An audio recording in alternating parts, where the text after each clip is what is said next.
Salut tout le monde, c'est Vince. Alors aujourd'hui, nouvelle vidéo spéciale critique sur une série que vous avez certainement au moins regardé au moins une fois dans votre vie. C'est une des séries les plus populaires qui a bercé toute une génération des gens qui sont nés aux alentours des années 90 et qui ont aussi connu la période des années 90, à savoir Ranma 1/2 tiré du manga de Rumiko Takahashi.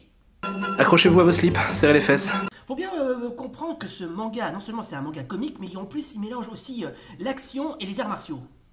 Mais ça doit être aussi très fatigant. Faut dire que cette série mémorable, elle a vraiment marqué les années 90. C'est vrai, franchement, je ne peux pas m'empêcher d'avoir ne serait-ce que de l'admiration pour cette série. Franchement, j'adore cette série. Franchement, hein, il y a tout ici. Hein. On a tous les ingrédients pour en faire un excellent manga et un excellent animé.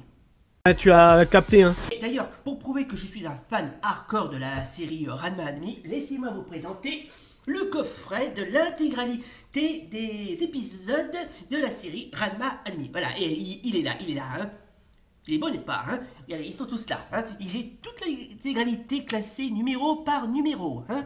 Et en plus, ça a été édité par Déclic Images. Merci et merci beaucoup Déclic Images, franchement, vous nous faites rêver. Vous nous faites rêver et limite tomber en enfance. Je vais pas vous le cacher. Alors, la série, franchement, elle suit assez fidèlement le manga. Quelques petits détails près, parce que si je vous cite, il y a certains personnages qui n'apparaissent pas dans le manga, genre Rouge, l'espèce de princesse, comment dirais-je, indienne suivie de safran. Eux, par contre, ils apparaissent pas dans l'anime, ce qui est assez bizarroïde, mais bon, tant pis. C'est bien que tu le prennes comme ça nous rassure.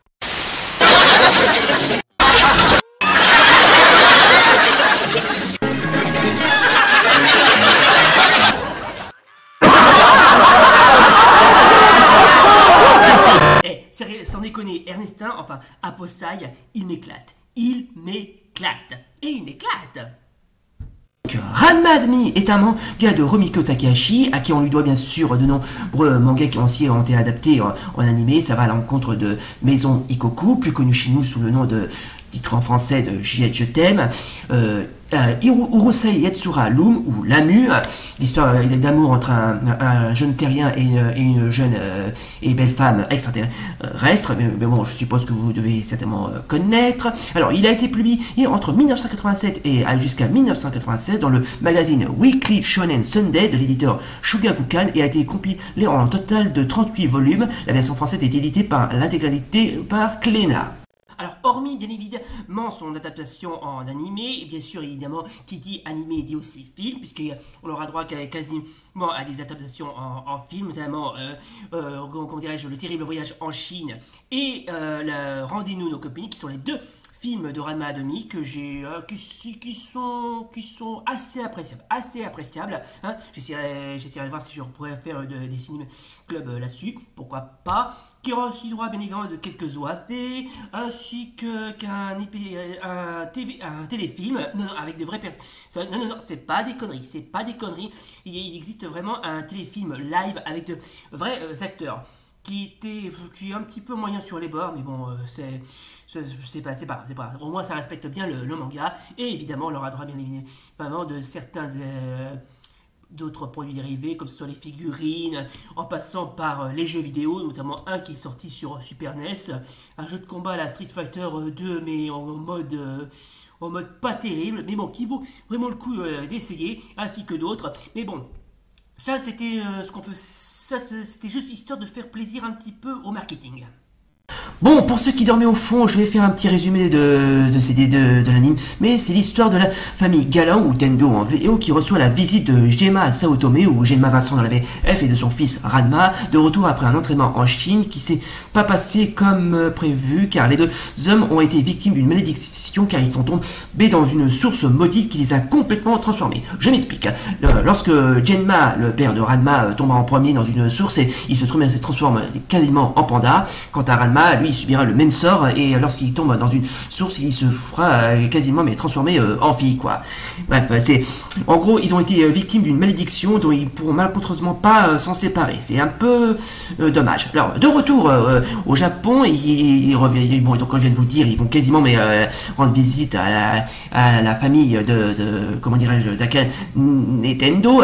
Donc cependant les deux pères et les deux familles ont arrangé le mariage de Ranma avec l'une de ses 3 filles, Tendo, depuis très longtemps afin d'unir les 2 écoles d'arts martiaux et poursuivre l'exploitation du dojo familial Tendo. Ranma est beau être un lycéen très doué en arts martiaux spécialement et doué dans l'esquive. On assistera bien évidemment à quelques rivalités amoureuses des personnages, notamment Ranma qui traîne 3 autres prétendantes ou limite fiancées importantes. Ça va en compte de Shampoo, enfin Bambou, l'Amazone chinoise qui veut l'épouser parce qu'il a été vaincu en duel et qui se transforme en chat, ça aussi on en parlera, Ukyo ou Frédéric dans la VF qui est une amie d'enfance que Gemma avait fiancée à Ranma âgé de 5 ans, Kodashi, la gymnaste douée en herboristerie qui a le coup de foudre soudain pour Ranma. Alors Kodashi c'est la sœur, comment dirais-je, de Tatewaki Kuno ou Julian Storm. Et si je me souviens bien, son nom dans la VS c'est Géraldine la Rose Noire. Et voilà, la Rose Noire, voilà, parce qu'elle visiblement elle adore la Rose Noire. Ensuite, côté Ranma, quand il est en vie, ça va donc traîne aussi un prétendant, à savoir Julian Storm ou Tatewaki Kuno en VO, un Kendoka amoureux de Ranma fille, qu'il appelle la jeune fille à la natte rousse, ou Ozagi no Onna de son côté, Adeline ou Akane en VO, traîne 3 prétendants également, le même Tatewaki Kuno, enfin Julian Storm, qui ne peut jamais se décider entre l'amour d'Akane et celui de la fille à la natte rousse, ou Ranma féminin, ensuite nous avons Gosun Kugi ou encore Ryuga ou Roland, un ami d'enfance de Ranma devenu son rival rancunier par la suite. On assistera à quelques personnages particulièrement envahissants comme Julian Storm ou Tatewaki machin chose dont je me rappelle plus du nom mais c'est pas grave, on va l'appeler Julian Storm dans la version VF, un des camarades de classe de Ranma et d'Adeline qui est secrètement amoureux de cette dernière, je parle d'Adeline évidemment, ainsi que du double féminin de Ranma. Oui, parce que comme je viens de vous le dire encore une fois, quand Ranma se transforme en fée en contact de l'eau froide, il devient une fille, mais il retrouve ça en apparence normale au contact de l'eau chaude bien évidemment. Ensuite on assistera à Cologne, l'arrière-grand-mère de Shampoo, enfin Bambou dans la VF, qui soutient cette dernière dans son entreprise pour qu'elle soit la fiancée de ce dernier, ou encore Maître Ernestin ou Aposai en VO, un vieillard pervers et actuellement le maître du père de Ranma et celle d'Adeline, enfin d'Akane, dont le passe-temps favori est de voler les sous-vêtements féminins. Et n'hésite pas non plus à faire chier, limite emmerder le bon. Alors, puisqu'on parle de personnages quasiment principaux ou limite en arrière-plan qui ont été victimes de transformations dues à la source maudite de Yunsen, on va quand même vous en parler, même citer quelques-uns. Bon, bien évidemment, quand je suis bien obligé de parler de Ranma Saotome et de son père Genma. Donc, quand je vous rappelle encore une fois, Ranma, lorsqu'il est tombé dans la source maudite, il se transforme en fille en contact de l'eau froide. Ensuite, son père, qui lui aussi a subi le même sort, se transforme en panda en contact de l'eau froide. Les autres personnages, on s'en a en compte de Ryoga Hibiki ou Roland Mathieu dans la VF, qui est tombé dans la source maudite après s'être bousculé par Ranma et qui se transforme en cochon noir ou porcelet noir, ça dépend comment on l'appelle. Shampoo ou Bambou, l'Amazone assez stylée, assez dynamique si je puis dire, et assez haute si je puis dire, elle aussi se transforme en chat, puisqu'elle elle est tombée dans la source maudite, elle aussi. Ensuite, on a Mousse, ou Mathias dans la VF, qui lui aussi, comment dirais-je, est tombé dans la source maudite en devenant un canard. Bref, tout ce petit monde ont subi quasiment mais une bien mauvaise transformation, si je puis dire. Et évidemment, j'en prends à citer d'autres qui, la plupart d'entre eux figurent aussi dans l'animé. Enfin, la plupart. Je peux en citer un notamment, Taro, dit le collant, qui a un garçon hybride qui apparaît, je sais plus dans quelle saison, mais qui a une dent contre Aposai, enfin Ernesta, puisque c'est à cause de lui qu'il a été transformé. Alors, lui, c'est un cas particulier. Lui, sa transformation en contact de l'eau froide, c'est un croisement entre une sorte de d'aigle et de taureau.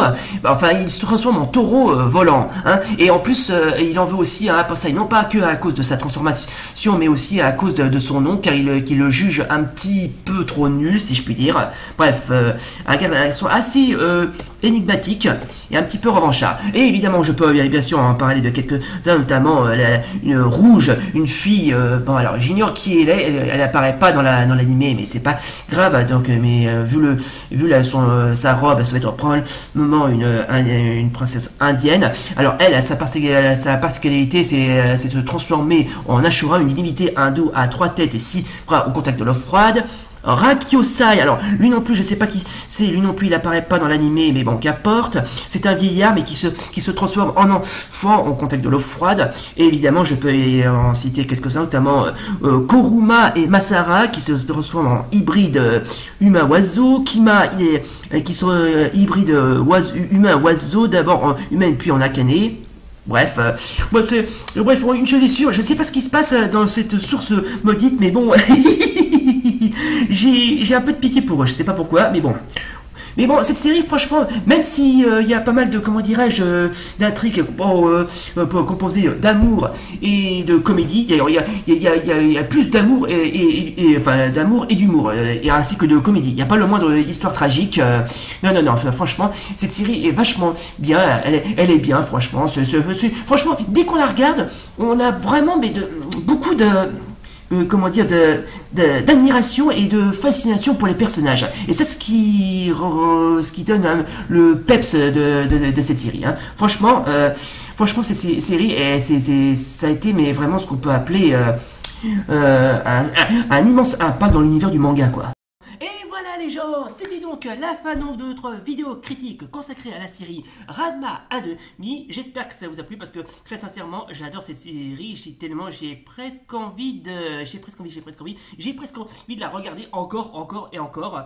Et bref, si vous voulez voir l'intégralité, comment dirais-je, de la série, n'hésitez pas, comment dirais-je, à vous procurer le coffret. Et si vous voulez voir d'autres choses, j'essaierai de voir si je peux vous en montrer en bas de la description, que ce soit des OAV, le téléfilm en question avec de vrais acteurs.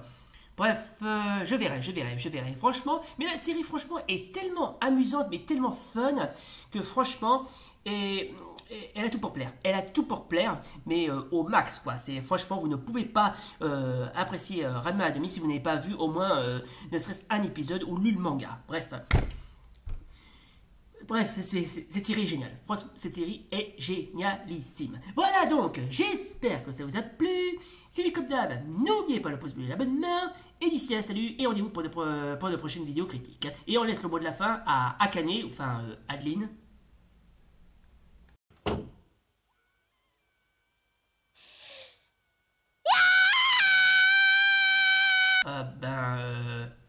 Oups. Si ça te tente tant que ça, va faire un tour en Chine. Bien, c'était très drôle. Si on allait manger chinois. Oh, et puis tant j'y